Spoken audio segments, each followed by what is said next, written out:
plastic pa. Ayan, so maraming apps to, no. Kagandahan itong ating stereo, meron siyang sariling fan, yung CPU fan. Hindi mag-overheat yung ating stereo kahit nakapatay yung ating makina. So kagandahan dyan, saksakan din ng USB flash drive, pwedeng chargeran. Music, bluetooth music. Yan,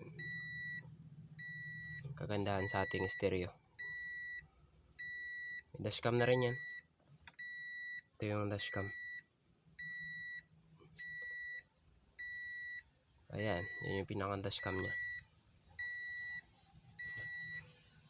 Mura lang to, no? Mura lang ang pakabit nito. Kayang kaya, afford na afford.